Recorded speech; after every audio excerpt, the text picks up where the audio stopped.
ఇప్పుడు నేను చెప్పేది జాగ్రత్తగా వినండి, ఎందుకంటే చాలామంది నమ్మరు. దలైలామా యొక్క యూరిన్ని, దలైలామా యొక్క ఫీసిస్ని కలెక్ట్ చేసి ఎండబెట్టి గుళికలుగా చేసి టిబెట్లో ఉన్న జనాలకి ఇస్తే వాళ్ళు డబ్బులు ఇచ్చి తీసుకుని తినేవాళ్ళు. ఎందుకు? కారణం అసలు అంత అవసరమే ఉంది. ఆవు పేడ తినటం, మనిషి విసర్జన చేసిన దాన్ని తినటం అన్నది కొన్ని రిలీజన్స్లో ఇట్ ఈస్ దేర్. ఆవు మూత్రంలో, ఆవు పేడలో ఉండే పోనీ ఇప్పుడు సోకాల్డ్ చెప్తున్నారు కాబట్టి అందులో ఉండే మినరల్స్ ఉన్నాయి, విటమిన్స్ ఉన్నాయి, ఎంతో మంచి చేసే విషయం ఉంది అందులోని. కానీ మనిషిలో ఏముందండి అంటే ఇట్స్ ఎ పన్ అనుకోండి, దట్ ఈస్ బుల్షిట్, అంతకంటే ఏం లేదు. మీరు అది కూడా నమ్మరా? ఆవులో మీరు నమ్ముతారా? నా నమ్మకం తీసుకొని మీరు బ్రేక్ఫాస్ట్కి ఏం తిన్నారు ఇవాళ? నేను ఇడ్లీ తిన్నాను. మరి మినరల్స్ ఉన్నది ఎందుకు తినలేదు?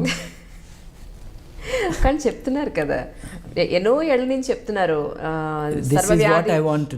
సర్వవ్యాధి అపహరణం అంటే గోమూత్రంలోనే మీకు అన్ని వ్యాధులకి సంబంధించింది ఉంది అని చెప్తున్నారు చాలా సంవత్సరాలు. అరబ్ దేశాల్లో ఒంటేలు దాగమని ఉంది, ఇక్కడ ఆవు గురించి ఉంది. This is culturally given to us. It's a negative side of culture. దాంట్లో నిజంగా ఔషధ గుణాలు ఉన్నాయి అని అనుకుంటే, స్పెషల్గా ఇప్పుడు రీసెర్చ్ ఎందుకు మొదలు పెడుతున్నారు అంటే తెలియదనేగా అర్థం. వెళ్ళేది ప్రజలకు ఇంకా తెలియని విషయాలు చెప్పాలని కూడా అనుకోవచ్చు కదా. అనుకోవచ్చు. కాబట్టి ఇప్పుడు ఏం చేద్దామంటే హాస్పిటల్స్ యాంటీబయాటిక్స్ తీసేసి పేడపోద్దాం, దెబ్బ తగిలితే బాగోతుందో లేదు చూద్దాం. ఓకే, అంటే లెట్ us హ్యావ్. నేను మైక్రోబయాలజీ చేశానండి. ఇప్పుడు every basic thing, anything around us has microbes in it. But the excretion of the process of digestion, the result of that, is loaded with bacteria, harmful bacteria. ఇప్పుడు సడన్గా జర్నలిస్టులు story ఏం చేస్తారు, ఫలానా హోటల్లో పానీపూరి అమ్ముతున్నారు, ఆ పానీపూరిలో ఫీకల్ బ్యాక్టీరియా ఉంది అని అంటున్నారు. అంటే మనిషి యొక్క విసర్జించిన పదార్థం నుండి బ్యాక్టీరియా వెళ్ళి పానీపూరిలోకి వచ్చింది, ఎంత దారుణం, ఎంత ఘోరం, ఈ దుకాణం బంద్ చేయాలంటున్నారు. అట్లా మాట్లాడే వాళ్ళే పొటెంట్గా ఫీకల్ బ్యాక్టీరియానే ఉన్నాయి తీసుకుని తిని మినరల్స్ అంటే ఎట్లా అండి మీరు ఇప్పుడు అన్నట్టుగా. ఒకసారి మన నాలెడ్జ్కి విషయానికి కనెక్షన్ ఏర్పరచుకోకపోవటమే ల్యాక్ ఆఫ్ ప్రోగ్రెస్ అంటే. ఇప్పుడు మీరు చెప్పిన దానికే వద్దాం పోనీ. ఇప్పుడు మన శాస్త్రంలో ఇప్పుడు వాస్తు దాని గురించి నెక్స్ట్ వద్దాం. ఫస్ట్ అయితే వచ్చే సంవత్సరం ఏ రోజు గ్రహణం వస్తుంది, సూర్యగ్రహణం వస్తుంది, ఏ రోజు చంద్రగ్రహణం వస్తుంది, ఈ సంవత్సరమే రాస్తున్నారు కదా. సో మరి అదెలా రాయగలుగుతున్నారు? నిజంగా కనుక గ్రహాలు లేదు మన ఈ ఏమంటారు సంవత్సరం మొత్తం రాసే ఈ పుస్తకాలు కానివ్వండి, జ్యోతిష్యం కానివ్వండి, అసలు ఇది లేదు అని అనుకుంటే మరి ఈ రోజు సూర్యగ్రహణం వస్తుంది, ఈ రోజు చంద్రగ్రహణం వస్తుంది, ఎలా చెప్పగలుగుతున్నారు? వద్దామండి, మీరు మధ్యలో ఒక హైపర్ లింక్ నొక్కి ఇటు వచ్చేసారు. దలైలామా గారి దగ్గరే ఉన్నాం. ఇప్పుడు ఈ మౌంటైన్ బుద్ధిజంలో హ్యూమన్ రైట్స్ అబ్యూజ్ అన్నది ఆడపిల్లలకి ఎక్కువ జరుగుతుంది. ఇప్పుడు నేపాల్లో కుమారి కల్ట్ అంటారు కదా. కుమారి కల్ట్ అంటే ఏంటంటే ఓ చిన్న బిడ్డను తీసుకుని 3 ఏళ్ళు 5 ఏళ్ళు పాపను తీసుకుని ఈ పాపలో లక్షణాలన్నీ కూడా డివైన్ క్వాలిటీస్ కాబట్టి ఈ పాపను గుళ్ళో కూర్చోబెట్టాలని తీసుకెళ్ళి గుళ్ళో కూర్చోబెడతారు. మెన్స్ట్రుయేషన్ స్టార్ట్ అయిన రోజు ఆ పాపని తీసి బయటపడేస్తారు. అంటే ఇదంతా కన్యలకే, అది కూడా ప్రీ ప్యూబర్టీ చిల్డ్రన్కే. వాళ్ళని ఈ 10 ఏళ్ల పాటు మరి ఇది అన్యాయం అయినప్పుడు శాంభవిది కాదా? That was my reaction. ఇప్పుడు 10 ఏళ్ల పాటు ఈ పాపని ప్రపంచంతో సంబంధం లేకుండా పొద్దున్న లేచి ఆ కాటుకలు పెట్టి ఆ రంగులు పూసి ఒక విగ్రహంలాగా డెకరేట్ చేసి ఈ పాప పని ఏంటంటే అక్కడ కూర్చొని ఉండటం, ఆడుకోవటం లేదు, చదువుకోవటం లేదు, వేరే వాళ్ళతో మాట్లాడేది లేదు, వాళ్ళు పెట్టిన తినటం, బలవటం, అక్కడ ఉండటం. అప్పటి వరకు ఉన్న దైవత్వం ప్యూబర్టీ తర్వాత దైవత్వం ఉండదంటారా? ఎందుకంటే మూఢనమ్మకాల్లో ఈ అన్ని ఫ్యాక్టర్స్ అన్నమాట. Primary victims of any kind of superstition almost by default are women, whatever age, చిన్న బిడ్డ నుంచి పెద్ద వరకు. శాంభవి కేసులో కూడా వజ్రాయన బుద్ధిజం యొక్క victim Shambhavi. So this is my analysis. What is my strategy? 2 ఉన్నాయి. ఒకటేమో పాప హక్కులు కాపాడాలి. బట్ ఇవి నిజంగా పాప హక్కులు అని చెప్పడానికి ఏమి జరుగుతుందో అర్థమయ్యేటట్టు చేయాలి.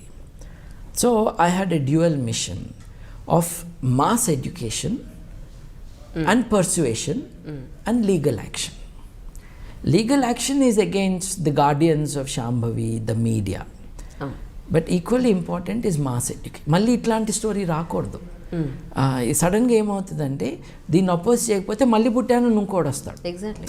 ఇప్పుడు శాంభవి నేను నాగార్జునతో ఆచార్య నాగార్జునుడితో మాట్లాడాను అనగానే నేను అప్పుడు ఐ న్యూస్లో it was wonderful discussion going on. దాంట్లో ఒక ఆయన ఫోన్ చేశాడు వైజాగ్ నుంచి, నేను బుద్ధుడితో మాట్లాడాను అన్నాడు. అంటే ఇట్లా ఈ ధమాక్లెస్ పీపుల్ అందరూ బయటకు వస్తారనమాట ఇట్లాంటి పిచ్చి భావనలు వచ్చినప్పుడు.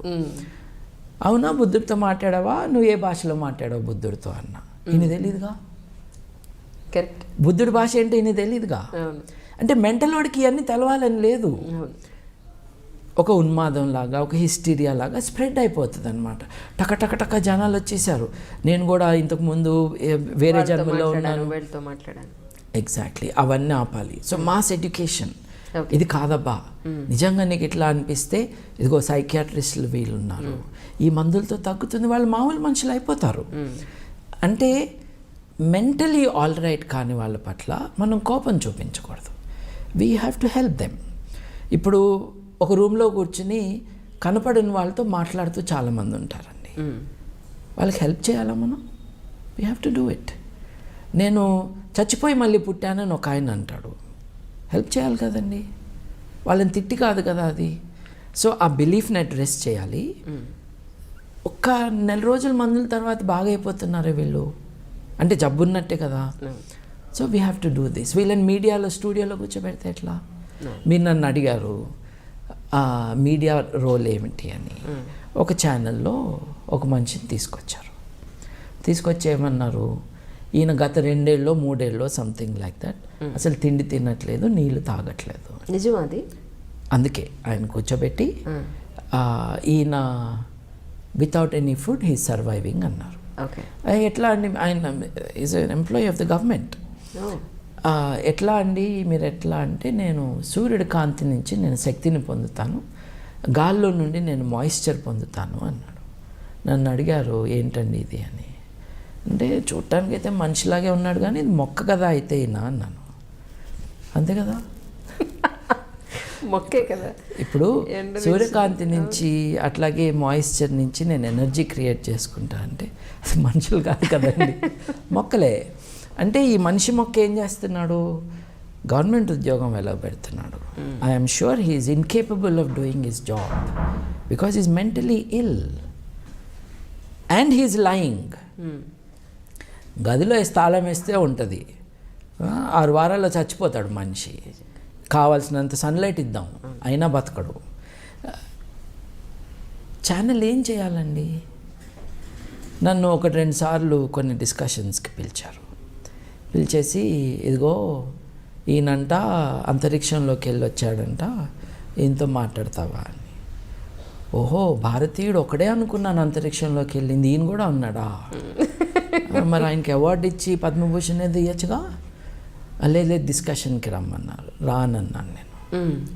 మెంటల్గా ఆయన తీసుకొచ్చి కూర్చోబెట్టి నాతో మాట్లాడించడం ఏంటి, ఆయన పర్సువేట్ చేసి హాస్పిటల్ పంపించండి. టీవీ ఛానల్ ఏంటి, వాట్ ఈస్ ఇట్ ఫర్? నీ స్టాండర్డ్స్ ఏంటి? నీ స్టూడియో దేనికి ఉపయోగపడుతుంది? పిచ్చోళ్ళని కూర్చోబెట్టడానిక? అంటే మెడికల్ సైన్సెస్లో పిచ్చి అన్నదానికి రియల్ డెఫినేషన్ లేదండి, అట్లా వాడేస్తున్నాం. Basically if you have lost connection with reality you must be help to regain that sanity. తన కుటుంబ సభ్యులతో మిగతా సమాజంతో ఒక సెన్సిబుల్ రిలేషన్ ఏర్పరచుకుంటే this man can grow as a human. కాదంటే ఇట్లాంటి అపోహలతో నేను అంతరిక్షంలోకి వెళ్ళొచ్చానంటే మీరు నమ్ముతారండి? నమ్మరు కదా. నన్ను స్టూడియోలో కూర్చోబెడితే ఎట్లా అండి? ఇప్పుడు he is not well, show some sympathy, don't use him as a circus animal. ఇప్పుడు సాటి మనిషి పట్ల సింపతి కూడా ఉండాలి, love and sympathy. That man is in distress, he doesn't know it because he is so ill. So we have to help the person. So ఇట్లాంటివి జరుగుతూ ఉంటాయి. Same thing with the Dalai Lama matter. So on the one hand educate the people. చచ్చిపోయిన వాళ్ళు మళ్ళీ పుట్టరు అంటమే మన ఇచ్చే education. అందరికి అర్థమయ్యేటట్టు చెప్పాలి కదా. ఆదివారం చికెన్ తిన్నావా? తిన్నాను. అది మళ్ళీ పుడితే ఏం చేస్తా? మేకను తిన్నావా? ఇప్పుడు నువ్వు జీవితంలో తిన్న ఈ 200 మేకలు 200 కోళ్ళు కలిసి ఓ సైన్యమై నిన్నొచ్చి పొడిస్తే పుడుతున్నాయిగా మళ్ళీ తిరిగి. నువ్వే చెప్తున్నావుగా పుట్టినాక మళ్ళీ మెమరీ ఉంటుందని. అరే ఈడరా నన్ను తిన్నది అని వచ్చేసి పొడిసేస్తే బతుకుతావు నువ్వు అంటే నవ్వు వస్తుంది, కానీ ఆలోచిస్తారు కదా. అవును కదా. సో పునర్జన్మ అన్నది లేదు. కొంచెం ఈ మూఢనమ్మకాలన్నింటికీ కూడా మూల కారణం అవిద్య అనేదని అక్కడే మెయిన్ చేయాల్సిన పని ఉంది అని మీకు అనిపించలేదా? లేదండి, మూఢనమ్మకాలకి మెయిన్ కారణం అన్నది అజ్ఞానం అండి. అజ్ఞానము అవిద్య ఒకటి కాదండి. కామన్ సెన్స్ లేని అజ్ఞానం ఏదైతే ఉందో దానికి దోహదం బాగా చేసేది మతం అండి. ఇప్పుడు ఆత్మ ఉన్నదని చెప్పినాకనే కదా పునర్జన్మ అన్నది. ఆత్మకి డిస్ట్రాక్షన్ లేదన్నాకనే కదా. శరీరం డిస్ట్రాయ్ అవుతుంది, ఆత్మ కాదని చెప్పారు కదా. కాబట్టి శరీరం వెళ్ళిపోయినా కొత్త చొక్కా కొనుక్కున్నట్టుగా కొత్త శరీరాన్ని తెచ్చుకుంటుంది ఆత్మ అంటారు. అలా అనుకుంటే ఇప్పుడు మరి మీరు చెప్పిన దాని ప్రకారం భగవద్గీత అబద్ధమే అనుకోవాలా, రామాయణం కూడా అబద్ధమే అనుకోవాలా మనం? ఎందుకంటే అందులో చెప్పారు కదా, ఈ శరీరం మట్టిలో కలిసిపోతుంది, ఆత్మ అనేది అలాగే ఉంటుంది, ఆత్మ మళ్ళీ వేరే రూపాన్ని సంతరించుకుంటుంది అని మన భగవద్గీతలో కానివ్వండి ప్రతి పురాణాల్లో చెప్తూనే ఉన్నారు. మీరు రామాయణం చదివారండి? మీరు? నేను చదవలేదు సార్. చదవలేదు. లేదు. భగవద్గీత చదివారండి? లేదు. అందరూ చెబితే మరి ఎట్లా అండి? చదవకుండా అందరు ఇట్లా మాట్లాడితే రామాయణంలో ఇది లేదండి. నేను చదివానండి. అందరూ చెప్తే వినడమే. ఇప్పుడు ప్రవచనాలు చెప్తున్నారు, ఆ ప్రవచనాలు వినడమే. వాళ్ళు చదివారండి? వాళ్ళు చదివారండి? చదివిన విషయం ఆలోచించారండి? అది కూడా అడుక్కోవాలి మనం. ఇప్పుడు ప్రవచనాలు చెప్తాడు ఒక ఆయన, పెద్ద ఆయన, చాగంటి గారు. ఇప్పుడు వారు ఏమన్నారు? స్నానం చేసి బకెట్లో కాసిన నీళ్ళు వదిలి దాంట్లో తుండుగుడ్డ పెట్టు, నీ భార్య వచ్చి ఆ నీళ్ళన్నీ పిండి పోస్తే నీకును నీ భార్యకి ఆరోగ్యం. ఏంటండి నాన్ సెన్స్? ఇవి ప్రవచనాలు అసలు కాదు కదా. What has it to do with spirituality? Nothing. కాకపోతే భగవద్గీతలో ఉంది, రామాయణంలో లేదు. That's why I'm saying. ఇప్పుడు నా పవిత్ర గ్రంథాన్ని నేను డిఫెండ్ చేస్తాను, వాళ్ళు ఒకసారి చదవాలి కదా. ఇది నిజాయితీ కదా. నిజంగా నా మతానికి నేను వాల్యూ ఇచ్చి గౌరవం ఇస్తే ఆ మతం ఏమంటుందో బాగా చదవాలి. అలాగే ఆ మతంలో వచ్చిన సంస్కరణలు ఏంటో కూడా తెలుసుకోవాలి. ఇప్పుడు మతం అంతా ఒరిజినల్గా బాగానే ఉంటే సంస్కరణలు ఎందుకు మీరు ఆహ్వానిస్తున్నారు? మతం అంతా బాగా ఉంటే లేదు కదా. శంకరాచార్యుని ఎందుకు మెచ్చుకుంటున్నారు, తర్వాత రామానుజాచార్యుని ఎందుకు మెచ్చుకుంటున్నారు, తర్వాత బసవన్న గారిని ఎందుకు మెచ్చుకుంటున్నారు? ఏదో బాగాలేదనేగా వాళ్ళు వచ్చింది. వేదాలంతా బాగా ఉంటే ఉపనిషత్తులు ఎందుకు వచ్చాయి? వేదాలు ఉపనిషత్తులు సేమ్ థింగ్స్ చెప్పట్లేదు కదా. మన భావాల పట్ల, మన మతం పట్ల, మన నమ్మకాల పట్ల గౌరవం ఉండాలి. గౌరవం అంటే ఏంటి? అవి ఏం చెప్పినాయో చదువుకోవాలి. సో మీ ప్రశ్న ఏంటంటే ఈ వీటిల్లో ఉన్నాయన్నీ కరెక్టా అని. ఏదైనా కరెక్టో కాదో చెప్పడానికి, బేరీజ్ వేయటానికి మనకున్న యార్డ్ స్టిక్ ఏంటంటే అది వాస్తవంగా ఉందా లేదా, అంతే కదండి. వాస్తవంలో ఆత్మల్ని ఇప్పటిదాకా చూడలేదండి, ఎక్కడా చూడలేదు. మొన్న మీరు యూట్యూబ్లోనే దొరుకుతాయి. ఇప్పుడు ఆత్మలు ఎక్కడ కనిపించినాయి అంటే ఫోటోషాప్ చేసేవాడు దుకాణంలో, యూట్యూబ్లో దొరుకుతాయి. దయ్యంతో సెల్ఫీ తీసుకునే ప్రయత్నం చేస్తారు గోగినేని బాబు గారు మొన్న ఊళ్ళో, కానీ ఆ దయ్యం చాలా క్లియర్ కనిపించిందట కదా, మీకు చెప్తున్నారు. ఆవిడ రాలేదుగా. ఇక్కడ చూడండి, దయ్యాలన్నీ ఆడదయ్యాలే. మీకు ఎప్పుడన్నా అనిపించిందా ఏంటి మగ దయ్యం ఎక్కడా లేదు, దయ్యాలన్నీ ఆడదయ్యాలే అని? మంచి చేసే దయ్యం ఉందా? లేదు కదండి. మంటలు పెట్టే దయ్యం, మగాళ్ళను వశపరుచుకునే దయ్యం, అది మోహిని పిశాచం కావచ్చు, కొరివి దయ్యం కావచ్చు, మోస్ట్లీ దయ్యాలన్నీ ఆడవాళ్ళు. కానీ మీరు అది ప్రూవ్ చేసిన తర్వాత ఆ విలేజ్లో మొత్తం అందరూ వెనక్కి వచ్చారండి? వచ్చారు. రియలైజ్ అయ్యారు ఆ విషయంలో ఇదనే దయ్యం? ఎందుకు కారండి, తమ ఇంట్లోంచి బయటికి వెళ్ళిపోయారు. They evacuated there homes in peace times. కానీ అది మాత్రం మెచ్చుకోవాల్సిన విషయం సార్ మీ విషయంలో. ఒక పొలిటికల్ పార్టీ చేయలేకపోయింది, ఒక అధికారంలో ఉన్నవాడు చేయలేకపోయారు, ఒక మతస్థులు చేయలేకపోయారు, మీరు మాత్రం అచీవ్ చేశారు. ఎందుకంటే దెయ్యం ఉందన్న భయానికి గ్రామం మొత్తం ఖాళీ చేసి వెళ్ళిపోతే మీ మాట మీద మీరు అక్కడ ఒక నైట్ 2 నైట్స్ అక్కడ వన్ నైట్ ఉండి దాన్ని మీరు ప్రూవ్ చేసి ప్రజలందరినీ మళ్ళీ నమ్మించి వాళ్ళ ఇళ్ళకి వెనక్కి తీసుకురావడం అంటే చాలా పేషెన్స్తో కూడుకున్న విషయం. అసలు ఎంత ఎనర్జీ కావాలి. ఇట్ ఈస్ ఆల్సో ఫన్ అండి. అండ్ నేను ఒక్కడనే కాదండి, 25 మంది యంగ్స్టర్స్ వచ్చారు, కొంతమంది ఏజ్డ్ పీపుల్ వచ్చారు, 70 ఏళ్ళు నిండిన వాళ్ళు, దాసరి విజయానంద్ గారు, అంటే పేర్లు చాలా చెప్పచ్చు నేను, కృష్ణారావు గారు, మూర్తి గారు, వీళ్ళందరూ కూడా they are not 50 or 60, they are beyond that. వాళ్ళు కూడా వచ్చారు. ఎందుకు వచ్చారు? దయాన్ని చూడటానికి వచ్చారు కాదే, ఇవన్నీ లేవు అని చెప్పి ఎవరిళ్ళకి వాళ్ళని రప్పించడానికి వచ్చారు. చూడండి, బజార్లో గోలగా ఉంది, రక్షణ కోసం ఇంట్లోకి వెళ్తామండి, మన ఇంట్లో తలుపేసుకుంటే వీఆర్ సేఫ్ అనుకుంటాం. అట్లాంటిది ఇంట్లో డేంజర్ ఉందని ఇంట్లోంచి పారిపోయిన వాళ్ళు వీళ్ళందరూ. It's a social disaster, it's a terrible situation. అంటే వీటన్నిటికీ కూడా ఇందాక నేను మీతో ఈ విషయం గురించి మాట్లాడుతున్నప్పుడు గుర్తు చేశాను. బ్యాడ్ ఎఫెక్ట్స్ తీసుకొచ్చే గ్రహం శని గ్రహం, దానికి శూద్ర కులం అంటే కులాన్ని తీసుకొచ్చారు. నిజంగా ఒక దయ్యం ఉందనుకున్నాం, ఆ దయ్యం ఆడదయ్యం, ఆడవాళ్ళ పట్ల ద్వేషం.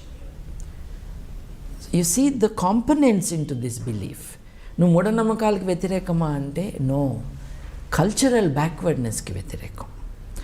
ఈ కల్చరల్ ఐడియాస్ అన్నిటినీ కూడా మూఢనమ్మకాల్లో you see the strongest expression of that. ఎదుర్కోవాలి కదండి. మరి ఇంకేదైనా నమ్మండి, మీరు ఆడ మొగ ఈక్వల్ అన్న వాళ్ళు ధర్నా చేసి మాకు మొగదయ్యాలు కూడా కావాలని అడగాలి. లేకపోతే ఎట్లా అండి? ఇన్ఈక్వాలిటీ కాదు ఇది, సమానత్వం కావాలి కదా అందులో కూడా. సో ఈ నమ్మకాలన్నిటినీ కూడా we have to challenge and question. ఎందుకు? To improve our lot. ఇప్పుడు ఇట్లాంటి ప్రశ్నలు వేసుకున్న కారణంగానే వేరే సమాజాలు ముందుకెళ్ళినాయి. మనం 200 దేశాలు, రఫ్లీ 200 దేశాలు ప్రపంచంలో ఉంటే మనం 146లో ఎందుకున్నాము? నంబర్ 1లో ఎందుకు లేము? 146లో ముందు వెనక చూసుకుంటే ఆఫ్ఘనిస్తాను, రువాండాను, నైజీరియాను, పాకిస్తాను, బంగ్లాదేశ్ ఉన్నాయండి మన చుట్టుపక్కల. జియోగ్రాఫికల్గానే కాదు, కల్చరల్ అచీవ్మెంట్స్లో, హక్కుల విషయంలో, మన స్టాండర్డ్ ఆఫ్ లివింగ్లో, ఈ హ్యూమన్ డెవలప్మెంట్ ఇండెక్స్లో మనం వెనకబడి ఉన్నాం. మనం ఎంతకాలం అబద్ధాలు చెప్పుకుంటాము, మనం చాలా గొప్ప దేశము, మనల్ని కొట్టే దేశం లేదు, మనం నాలెడ్జ్ ఎకానమీ అని. ఇప్పుడు 65% of the country is literate, అంటే 35% ఈజ్ నాట్. దాని అర్థం ఏంటో తెలుసా అండి? భారతదేశానికి స్వాతంత్రం వచ్చినప్పుడు 33 కోట్ల మంది మనకి జనాభా. ఇవాళ భారతదేశంలో 33 కోట్ల మంది కంటే ఎక్కువ మంది నిరక్షరాస్యులుగా ఉన్నారు. అంటే ఈ 70 ఏళ్లలో మనం founding of the nation as a political independent entity ఎంత జనాభా ఉందో అంతకంటే ఎక్కువ మంది నిరక్షరాస్యుల్ని తయారు చేసుకున్నాము. ఎవరి ఫెయిల్యూర్ అంటారు మీ ఉద్దేశ ప్రకారం? ఇది చాచా నెహ్రూ గారి first responsibility should have been to put every one in school. ఆయన చాలా చేశారు. He defined India, he laid its foundations. కానీ ప్రతి పిల్లవాడిని స్కూల్కి పంపించాలి అన్న విషయంలో ఆయన కరెక్ట్ ఎంఫసిస్ పెట్టలేదు. ఇప్పుడు పాపులేషన్ కంట్రోల్ గురించి మాట్లాడుతూ ఉంటారు. బెస్ట్ కాంట్రాసెప్టివ్ ఈజ్ ఎడ్యుకేషన్ అని చెప్పారు. కరెక్ట్. చదువుకుంటే ఆ ఇంట్లో 10 మంది పిల్లలు పుట్టరు, 2 3 పుడతారు. It is the best contraceptive. It is the experience of the world. అది చేయలేదు, ఇది చేయలేదు. ఆయనేమో మినిస్టర్గా రాజ్కుమారి కౌల్ అండి, అమృత్ కౌల్ ఐ థింక్, ఆవిడని పెట్టుకున్నారు. ఆవిడ Catholics do not believe in birth control. దేవుడిచ్చిన పిల్లల్ని మనం వద్దంటాం ఏంటి? ఇట్లా చేసి ఆవిడ ముందుకు తీసుకెళ్ళనివ్వలేదు. నెహ్రూ గారికి ఒక కుమార్తెని, కానీ ఆయన దీనిపైన పెట్టాల్సిన ఎంఫసిస్ పెట్టలేదు. So this has been a disaster. మీరు చెప్పిన దాని ప్రకారం అంటే ఇందాక మనం అక్కడ మధ్యలో ఆగిపోయినట్టున్నాం. దలైలమ్మ ఆయన తర్వాత అక్కడే కూర్చోబెట్టాం దలైలామా గారు, మళ్ళీ వెళ్ళాలి ఆయన దగ్గర. వెళ్ళాలి. అది మీరు కన్క్లూడ్ చేసేస్తే నెక్స్ట్ దానికి వెళ్దాం. అంటే దలైలమ్మ దగ్గర యాక్చువల్లీ ఆయనతో మీకున్న అబ్జెక్షన్ ఏంటి? అదే ఇప్పుడు అంటే ఆయన అక్కడ కొండ మీద వదిలేసాము టిబెట్లో. ఆయన పట్ల ఉన్న ఈ బ్లైండ్ బిలీఫ్ ఎట్లా ఉండేదంటే, Tibet was a feudal nation. దేన్నైతే మనం వదిలేద్దాము అని అనుకున్నాము కొన్ని వందల సంవత్సరాల క్రితం భారతదేశంలో ఉండేదో, ఆ ఫ్యూడల్ వ్యవస్థలో ఆయన మలమూత్రాలను కూడా పవిత్రంగా భావించే దేశంలో ఆయన రాజు. Is a religious leader and also a temporary. ఇప్పుడు ఎలా ఉంది సార్ పరిస్థితి అక్కడ? వస్తున్నానండి. ఆయన అక్కడి నుంచి ట్యాక్సీలు కట్టమన్నప్పుడు ఆయన అక్కడి నుంచి పారిపోయి మన దేశం వచ్చాడు. కేవలం అదే కాదు, చైనా దురాగతాల్లో టిబెట్ ఆక్యుపేషన్ కూడా ఒకటి. Okay, China has occupied Tibet. It need not have, it should not have. అది జరిగింది కదండి. అప్పుడు టిబెట్ యొక్క స్వాతంత్రం కోసం a wonderful representative was Dalai Lama. ఆయనకి గ్రేట్ పబ్లిక్ రిలేషన్స్, బాగా నవ్వుతాడు. There is a presence about him which is impressive. కాకపోతే ఆయన మతరాజ్యాన్ని స్థాపిస్తాడు కానీ డెమోక్రసీని స్థాపించడు. ఒకటి అదైతే, దలైలామా అనే ఆయన అందరూ బుద్ధిస్టులకి రిప్రజెంటేటివ్ కాదు అన్నది ఒక విషయం. ఇందాక అన్నట్టుగా there is Hinayana, there is Mahayana, there is Vajrayana, there is now Ambedkar's Navayana. Vajrayana అన్నది చాలా చిన్నది. ప్రపంచంలో 33 కోట్ల మంది బుద్ధిస్ట్ ఉన్నారండి. వాళ్ళల్లో దలైలామా గారి లెక్కల ప్రకారం 60 లక్షల మంది మట్టుకి వజ్రాయనలో ఉన్నారు. చైనా లెక్కల ప్రకారంగా, చైనా అయితే 25 లక్షలే అని చెప్తుంది. దలైలామా గారు చెప్పింది ఏంటి అంటే వజ్రాయన బుద్ధిజంలో 60 లక్షల మంది ఉన్నారు అని. ఈ 60 లక్షల మంది అందరూ దలైలామా వెనకలేరు. దాంట్లో 4 స్కూల్స్ ఉన్నాయి. 4లో గెలూక్పాకి ఈయన head. And that's the second largest sect of Vajrayana. 60 లక్షల మంది 4గా డివైడ్ అయితే దాంట్లో బిగ్గెస్ట్ ఆర్గనైజేషన్ ఈయనది కాదు, సెకండ్ బిగ్గెస్ట్ ఈయనది. ఓకే, ఈ does not represent Buddhism. First thing, అరే బుద్ధుడే పునర్జన్మని నమ్మలేదు, నువ్వు మాట్లాడితే ఎట్లా బుద్ధుడి పేరుతో ఎట్లా ఒప్పుకుంటాం? So that is number 1. మీకు బుద్ధిజానికి మీకు అబ్జెక్షన్స్ ఉన్నాయా మీ ఉద్దేశ ప్రకారం? అంటే బుద్ధుడు was probably the first moral teacher of the world. Probably the first. దేవుడు లేడు అని భారతదేశంలో యాక్టివ్గా అనుకుంటున్న టైంలో బుద్ధుడు పుట్టేటప్పటికే సాంఖ్యులు కానీ వైశేషికులు కానీ అనుసిద్ధాంతం కానీ ఇవన్నీ కూడా, సాంఖ్యులు ఏం చెప్పారు? యూ కెనాట్, శూన్యం నుండి దేన్ని నువ్వు క్రియేట్ చేయలేవు అని చెప్పారు సాంఖ్యులు. ఎంత గొప్ప ఆలోచన అండి అది. ఈ విశ్వం అంతా కూడా పదార్థంతో నిర్మించబడింది, ఆ పదార్థం అన్నది అణువు అని కణాదుడు చెప్పాడు. ఆల్రెడీ ఆ భావాలు స్ప్రెడ్ అయి ఉన్నాయి. అటువంటి దాంట్లో దేవుడు అవసరం లేకుండా నైతికంగా ఎలా బతకాలో బుద్ధుడు నేర్పించాడు. దేవుడు అవసరం లేకుండా నేను శకునాలు చెప్పను, వాస్తు డైరెక్షన్స్ నేను చెప్పను అని కూడా బుద్ధుడు చెప్పాడు. చాలా గొప్పవాడండి. కుల వ్యవస్థ అప్పటికే గట్టిగా ఉన్నది. అలాంటి కుల వ్యవస్థలో ఉంటున్న సమాజంలో బుద్ధుడు ఆరామం యొక్క తలుపులు తెరిచాడు. ఎవరైనా రావచ్చు ఆరామంలోకి. నేను ఈ మతం కానీ ఈ కులం కానీ అన్న మాట లేదు. He inaugurated a new chapter in the spiritual life of humanity. అంతేకాకుండా బుద్ధుడి ఇన్స్పిరేషన్తో కొన్ని వందల సంవత్సరాల పాటు భారతదేశంలో స్వేచ్ఛ పెరిగింది. ముందు బుద్ధుడు చిన్నపిల్లల్ని తీసుకున్నాడు తన ఆరామంలో, తన కొడుకుతో సహా.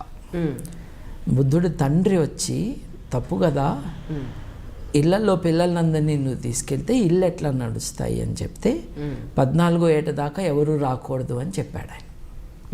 ఆలోచించలా, మనిషే కదా ఎంత గొప్పవాడైనా, ఆలోచించలా. అట్లాగే ఆడవారిని రావద్దు అన్నాడు. తర్వాత ఒప్పుకున్నాడు. He also grew. So he is an extraordinary man. పునర్జన్మని ఆయన నమ్మలేదు, ఆయన తర్వాత తీసుకొచ్చారు దాంట్లోకి. ఇన్నేళ్ళ మీరు పుట్టి ఇన్ని సంవత్సరాల్లో మీకు ఎప్పుడు అనిపించలా భగవంతుడు అనేవాడు ఉన్నాడు అని మీకు ఎప్పుడు అనిపించలేదా?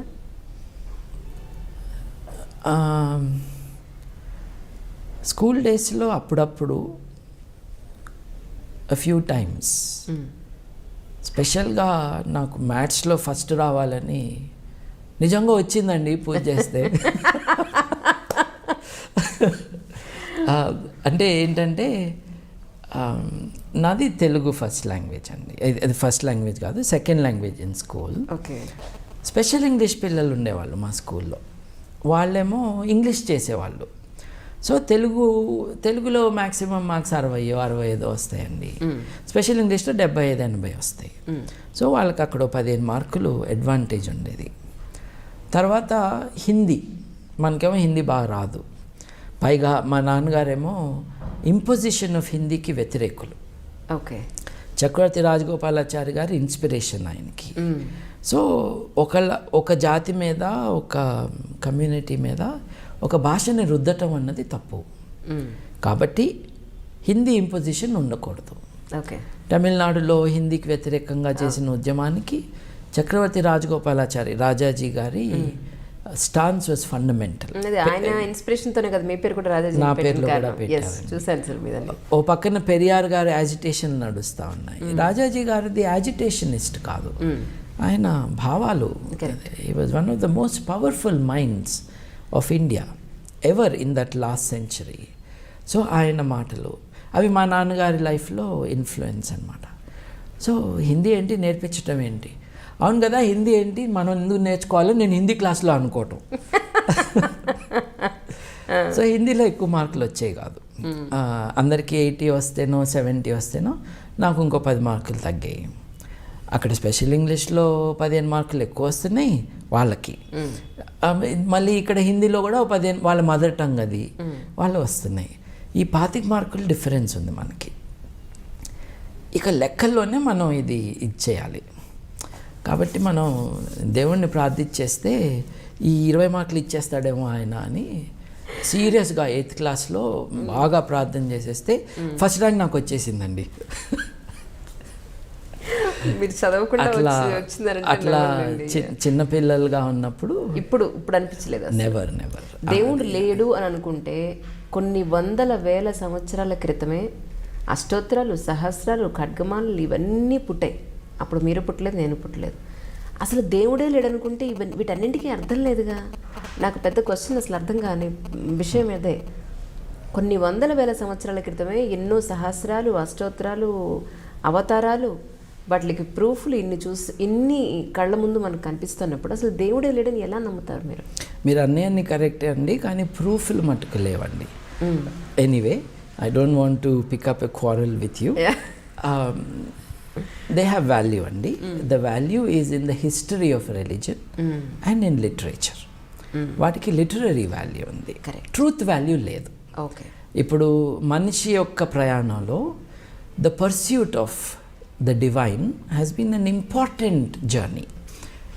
కేవలం ఇక్కడే కాదు కదా, ఈజిప్ట్లో జరిగింది, గ్రీసు సివిలైజేషన్లో జరిగింది, యూరోప్లో జరిగింది, విత్ ఇన్ క్రిస్టియానిటీ జరిగింది, అవుట్ సైడ్ క్రిస్టియానిటీ జరిగింది. రెడ్ ఇండియన్స్ ఎవరినైతే మనం అంటామో రెడ్ ఇండియన్స్ అని వాళ్ళ దగ్గర జరిగింది. Different levels of sophistication. Okay. Bhakti literature అవ్వచ్చు, ఫిలసాఫికల్ స్పెక్యులేషన్ అవ్వచ్చు, కానీ దానికి ట్రూత్ వాల్యూ ఉన్నది అని నేను నమ్మను. These are all attempts to pursue. Today the tool of pursuit is in the hands of science, not in poetry. ఒక గొప్ప హిస్టోరియన్ అంటారనమాట, it all starts in poetry and then goes on to become philosophy and finally it become science అని. So మీరు పాతకాలపు literature తీసుకుంటే అది poetry లెవెల్లో ఉంది.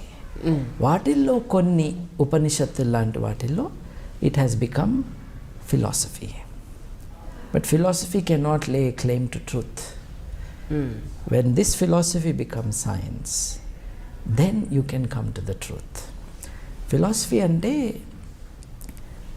డార్క్గా ఉన్న ఒక హ్యూమన్ సిచ్యువేషన్లో అది ఎలా ఉంటుంది అన్న ఆలోచన. అది మొరాలిటీ కావచ్చు, నేచర్ ఆఫ్ రియాలిటీ కావచ్చు. And when knowledge comes, philosophy is not needed anymore. Philosophy is replaced by knowledge. మీకున్న మెంటల్ సాచురేషన్ పాయింట్కి సినిమాని చూస్తారా మీరు అసలు? ఒకప్పుడు నేను సినిమా రివ్యూస్ రాసేవాడినండి. అవునా? ఇప్పుడు పరిస్థితి ఏమిటో? ఇప్పుడు చాలా తక్కువ అండి. రీసెంట్గా లాస్ట్ మీ మూవీ ఏది? రీసెంట్ చూసిన మూవీ?